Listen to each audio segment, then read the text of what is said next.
Siapa sangka Jokowi berhasil duduk menjadi orang nomor 1 di negeri ini. Ia terlahir dari keluarga miskin. Ayahnya hanya seorang tukang kayu yang jauh dari hiruk-pikuk politik. Bahkan Jokowi sendiri sepertinya tak pernah bermimpi bahwa ia akan terpilih menjadi presiden di republik ini. Tapi jika Tuhan berkehendak, yang mustahil dibuatnya terjadi. Presiden Jokowi bukanlah seorang ketua umum partai, pembesar partai pun tidak. Ia hanya anggota partai biasa. Jika SBY atau Megawati bisa jadi presiden, itu hal yang sangat wajar. Kedua tokoh bangsa itu adalah pendiri dan ketua umum partai. Jadi tak ada yang wah. Lah, Jokowi, ia bukan siapa-siapa, sehingga ia digelari sebagai raja tanpa mahkota. Kesederhanaannya yang membawa menjadi seorang pemimpin besar. Ia tulus bekerja, fokusnya hanya pada rakyat. Hal itu pula yang membuatnya menang telak pada pemilihan wali kota Solo beberapa tahun lalu. Ia berhasil memperoleh lebih dari 90% suara. Sebuah pencapaian yang sungguh teramat sulit terjadi pada pilkada atau pemilu di masa sekarang ini. Kemunculannya di panggung politik menjadikannya sebagai idola baru.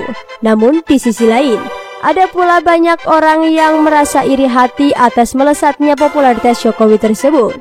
Tapi karirnya tak terhadang, melaju kencang menyalip para senior. Ia sukses menjadi gubernur DKI Jakarta tahun 2012 lalu dan menjadi presiden periode 2014, 2019, dan 2019-2024. Atas sederet prestasi politik Jokowi tersebut memancing komentar miring dari para elit di negeri ini. Terlebih-lebih ketika ada berbagai elemen masyarakat menggadang-gadangnya menjadi capres ketika ia baru saja terpilih sebagai gubernur DKI. Ia diserang habis-habisan. Sebagian menganggapnya belum layak, sebagian lagi menganggapnya sebagai saingan kuat. Salah satu tokoh yang paling keras bersuara mengkritik Jokowi ketika itu adalah Yusuf Kala. Mantan wakil presiden periode 2004-2009 itu menyebut bahwa Jokowi belum layak dicalonkan menjadi presiden. Jika Jokowi dipaksakan menjadi capres hanya karena popularitasnya, menurut JK, Indonesia bisa bermasalah, hancur, kacau, dan tidak punya nilai. Namun lucunya, ketika Jokowi benar-benar dicalonkan menjadi presiden, tanpa pikir panjang, JK segera menerima pinangan untuk mendampinginya sebagai cawapres. Dua hal yang sangat bertolak belakang sesungguhnya. Di satu sisi ia mengkritik tajam Jokowi, dan di sisi lain ketika ia ditawari jadi cawapres, ia segera menerima tanpa sedikit pun penolakan. JK beralasan demi pengabdian pada nusa dan bangsa. Ketika negara memanggil, menurutnya kita harus siap sedia. Iya, sebuah jawaban klasik yang cukup politis. Jawaban yang kerap kali dilontarkan oleh para politikus di negeri ini ketika hendak menduduki sebuah jabatan publik. Demi nusa dan bangsa, dan demi menciptakan rakyat yang adil dan makmur. Tak bisa dipungkiri memang, menjadi pejabat di negeri ini memberi begitu banyak kesempatan untuk memperkaya diri, keluarga, kelompok, dan berbagai kemudahan lainnya. Jangankan menjadi wakil presiden, menjadi kepala desa saja sudah luar biasa nikmatnya. Konon lagi menjadi orang nomor 2 di republik ini, wah, nikmatnya berlipat kali ganda. Ramai dibicarakan bahwa ketika JK menjadi wakil SBY, perusahaan-perusahaannya serta perusahaan yang dikelola oleh sanak saudaranya juga turut menjadi wakil presiden, turut merasakan kemudahan dan kenikmatan yang luar biasa. Konon, berbagai proyek infrastruktur di wilayah Indonesia bagian timur banyak dikerjakan oleh perusahaan milik JK dan kerabatnya. Mungkin kenikmatan itu pula yang tak terlupakan oleh JK, sehingga ia menerima pinangan menjadi wakil Jokowi. Sesungguhnya ia bermimpi jadi presiden. Pada Pilpres 2009, ia bersama Wiranto pernah ikut kontestasi, tapi kalah.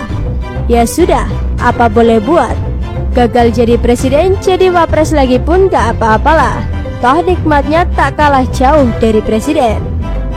Tapi segala kenikmatan dan kemudahan yang pernah ia dapatkan semasa pemerintahannya bersama SBY ternyata tidak ia dapatkan di masa Jokowi. Ia dibuat tak bergerak oleh Jokowi. Jika pada masa Presiden SBY ia disebut sebagai the real president karena ketidakberdayaan SBY menghambat gerak-geriknya, tapi tidak pada era Presiden Jokowi. Selama 5 tahun bersama Presiden Jokowi, ia dibuat tidak berkutik. pembangunan berbagai proyek infrastruktur di Indonesia, termasuk di Indonesia Timur, mayoritas dikerjakan oleh BUMN. Pun pasokan semen ke Papua yang sebelumnya merupakan lahan empuk perusahaan keponakannya, Bosowa, oleh Jokowi diberikan kepada PT Semen Indonesia dengan menurunkan harga semen dari sebelumnya 2 juta per sak menjadi 500.000. JK gigit jari. Maka wajar jika JK merasa geram kepada Jokowi. Selama satu periode bersama Presiden Jokowi, ia tidak mampu membuat matahari kembar terbit di istana. Presiden Jokowi yang sebelumnya ia anggap lemah, ternyata jauh lebih tegas dari SBY. Jadi, ketika ia sudah tidak lagi jadi wapres, ia berusaha menghancurkan mantan komandannya itu. Pada masa pandemi corona yang beberapa bulan terakhir menimpa Indonesia, JK berusaha menebar provokasi. JK termasuk orang yang pertama kali menyuarakan agar Jokowi segera melaksanakan kebijakan lockdown untuk mengatasi penyebaran COVID-19. Menurutnya, tanpa pelaksanaan lockdown, mata rantai penularan COVID-19 sulit diputus. Setelah pernyataannya itu, beberapa politikus di negeri ini lantas ikut latah bersuara. Salah satunya adalah Gubernur DKI Jakarta Anies Baswedan. Apakah JK tidak pernah melihat kegagalan pelaksanaan lockdown di berbagai negara ketika ia menyuarakan itu? Kita yakin ia paham betul apa plus minus dari kebijakan lockdown. Lalu kenapa ia usulkan itu? Sesungguhnya ada racun mematikan di balik pernyataannya.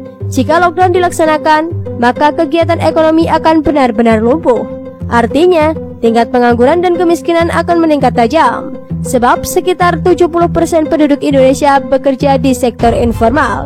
Distribusi barang juga akan terganggu hingga akan menjadi panik buying di mana-mana. Jika pengangguran meningkat, kemiskinan bertambah, kebutuhan sehari-hari sulit didapat, apa yang terjadi selanjutnya? Kejahatan akan meningkat, hingga akhirnya huru-hara, kerusuhan, dan chaos ada di mana-mana. Tapi kita beruntung, Presiden Jokowi tidak menerima usulan itu, sebab ia tahu betul efek negatifnya. Ia lebih memilih melaksanakan PSBB ketimbang lockdown. Setelah provokasi lockdown gagal, kemarin JK kembali ingin memainkan emosi rakyat dengan mencoba membenturkan pendapatnya dengan pernyataan Presiden Jokowi tentang hidup berdamai dengan COVID-19. Dan anehnya, tanggapan JK tersebut kurang lebih sama dengan respons kaum anti-Jokowi. Hanya sejauh itukah pemahaman JK, sehingga hidup berdamai dengan COVID-19 ia terjemahkan secara leksikal? Kita pikir JK tidak sebodoh itu. Orang biasa saja akan dengan mudah mengerti maksudnya. Lalu kenapa JK harus bilang kalau namanya berdamai itu kalau dua-duanya ingin berdamai? Kalau kita hanya ingin berdamai tapi virusnya enggak, bagaimana? Sekali lagi, JK mengeluarkan pernyataan demikian bukan karena ketidaktahuannya, tapi karena ia ingin memprovokasi banyak orang. Ia ingin rakyat mengolok-olok Jokowi. Ia ingin menghancurkan Presiden Jokowi. Bagaimana menurut Anda?